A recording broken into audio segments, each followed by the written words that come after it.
Quando, sem mais essa nem aquela, Eliana começou a perder o movimento das mãos e dos pés.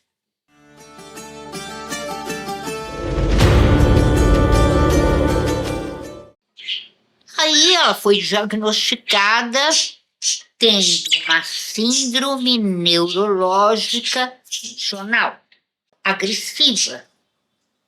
Uma síndrome neurológica funcional muito agressiva. Então, passaram-se algumas semanas e eis agora Eliana numa UTI, presa a um leito de UTI sem conseguir se mexer. Ainda comendo, ainda falando, mas sem os movimentos.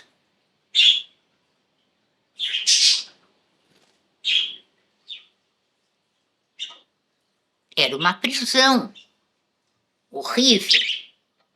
Uma noite ela acordou com aquela sinfonia de bip-bip que tem nas UTIs, né? Sinfonia, uma orquestra eletrônica que nunca cessa. Ela acordou no meio da noite e, pela pálida luz do ambiente da enfermaria, ela olhou para as próprias mãos e se lembrou de um curso de teatro que ela fizera uns anos antes. E lá ela aprendera a técnica do body scan, ou varredura corporal, ou consciência corporal progressiva. Era uma técnica. E ela pensou, pode ser que também funcione agora, nessa minha atual situação. Porque ela pensava em tudo que ela queria fazer ainda. Ela tinha 34 anos de idade. Quanta coisa ela queria realizar, e certamente todos os seus sonhos seriam de uma realização muito mais complicada, muito mais difícil, e às vezes até impossível. Ela não se conformava com aquela condenação à imobilidade. Não era possível. Aí, lembrando do body scan, ela raciocinou. No body scan, a gente pensa no pé, nos pés. Se concentra nos dedos dos pés e vai subindo. Passa pelo torso, pela sola do pé, pelo calcanhar e vai jogando o pensamento pelos antebraços, pelas mãos, pelas pernas. Vai subindo. É como se o pensamento fosse uma malha que você fosse colocando no corpo, uma malha elástica que fosse te apertando e te envolvendo até chegar à cabeça. E a gente, quando faz esse exercício, tem uma sensação de peso nos membros, no corpo todo. É uma coisa aconchegante, de peso. Aí ela pensou, vou me concentrar nos dedos dos meus pés. Por quê? Se o problema está na comunicação entre a minha mente, o meu cérebro e as vias neurais, né, que proporcionam o movimento, não? Se o problema está na interrupção dessa comunicação, eu vou induzir essa comunicação com a força da minha mente. E começou a imaginar que os nervos estavam recebendo uma corrente elétrica que descia pela coluna vertebral e ia para todos os membros do corpo, concentrada nos dedinhos dos pés. Sabe o que aconteceu? Nada. Não aconteceu nada.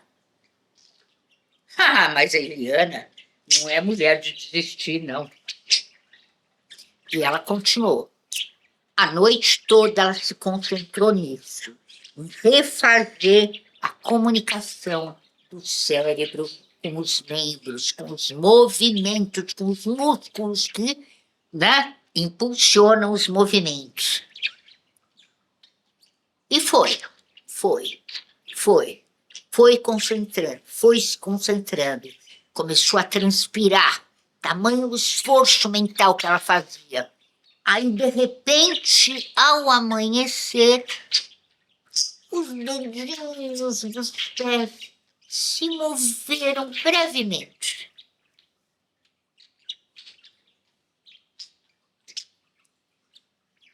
E ela pensou, eu vou conseguir. Então, a partir dessa pequena vitória, Eliana passava todos os dias praticamente inteirinho, fazendo um esforço mental para convencer o seu corpo que ele podia novamente se movimentar. Ela imaginava caminhadas na praia, na rua, nas avenidas. Ela imaginava as mãos abrindo, fechando, os pés, os joelhos. Ela ia imaginando, e a concentração era tanta que ela transpirava. E o pessoal da UTI nunca tinha visto nada igual. Ela contou o que ela estava fazendo. Falou do body scan. Falou da necessidade dela de superar aquele problema, fosse como fosse. Fosse pela força da mente, fosse por tratamentos, mas que ela iria recuperar os movimentos, porque ela ainda tinha muito para viver com aquele corpo. E os enfermeiros notavam que cada vez que ela entrava naquele transe de concentração, mudava o batimento cardíaco no monitor. E nunca eles tinham visto alguém transformar um leito de UTI num laboratório autodidata de neuroplasticidade. Mas é o que ela estava fazendo. E o doutor Américo Gouveia era o médico responsável pela neurologia e pelos pacientes neurológicos que estavam naquela UTI. A Eliana estava no leito número 13. E todo dia, ou quase todo dia, o doutor Américo passava visita aos pacientes dele, cercado de residentes, porque aquele era um hospital universitário, então os estudantes, né? Médicos já formados, mas que estavam se especializando em neurologia. E aí, o doutor Américo já tinha ouvido aquela fofoca, aquele zum de que a paciente do leito 13 estava tentando se curar através da força mental. E é claro que ele não acreditava nisso. Ele só acreditava em exames de imagens, em dados, né, estatísticos, enfim. Aí ele chega no leito dela, junto com os seus residentes, e fala: como vocês veem, essa senhora, dona Eliana, está aqui, não responde, né, suas pernas, seus músculos não respondem a estímulos externos. Pegou o martelinho de reflexo, no joelho dela, não aconteceu nada. Ela riu e disse: olha, doutor, a ciência é baseada em coisas passadas. Eu estou construindo um futuro para mim. com a minha força mental. Ele teve assim um leve risinho irônico. E ela disse, por exemplo, fechou os olhos, se concentrou e tanto o doutor Américo quanto os outros estudantes ficaram olhando abismados para os calcanhares da Eliana, que vinham subindo assim pelos lençóis e elevando seus joelhos. E ela dobrou as pernas. Aí ficou todo mundo abismado. Doutor Américo, muito pálido, disse: isso é cientificamente impossível.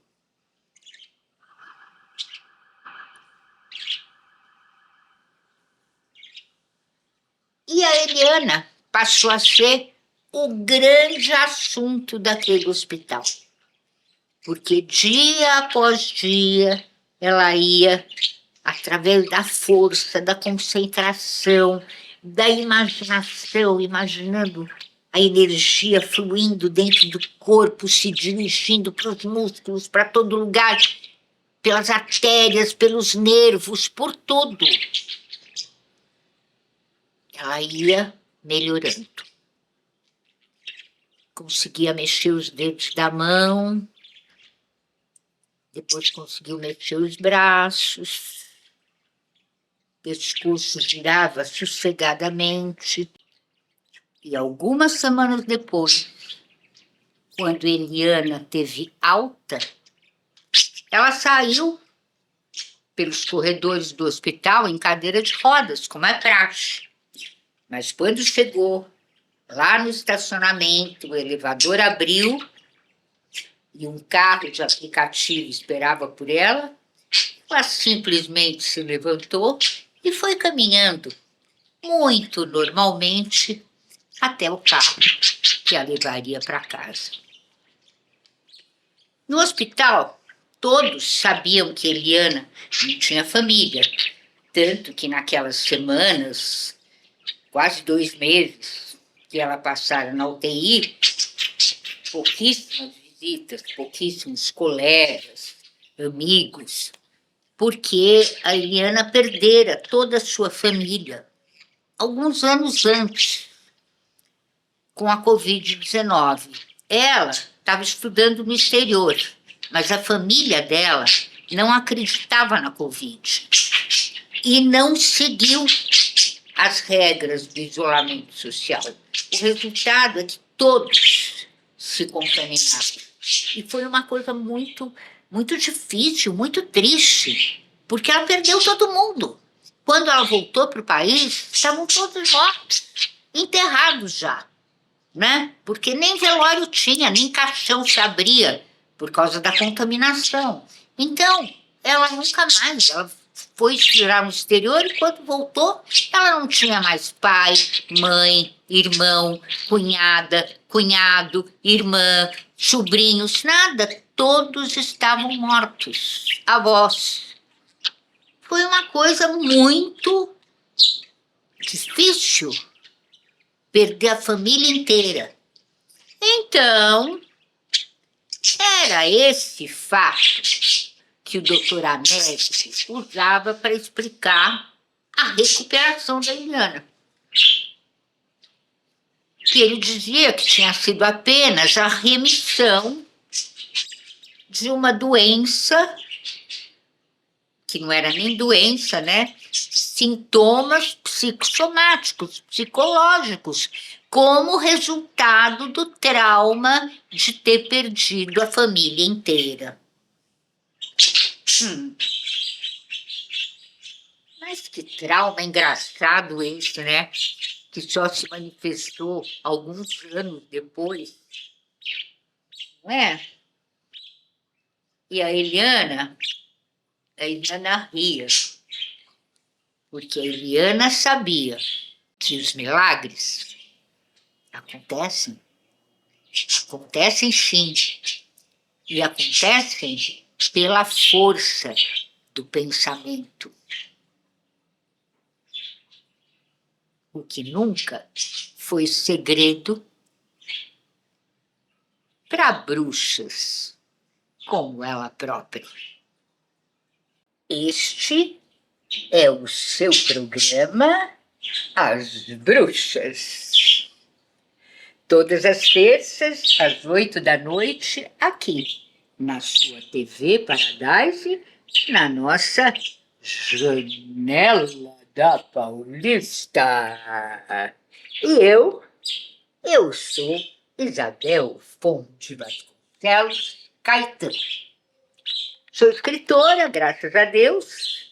Tenho 24 livros publicados. Estou sempre aqui com você, todos os domingos, te contando alguma história de alguma bruxa poderosa. Então, gente, um beijo e até a próxima!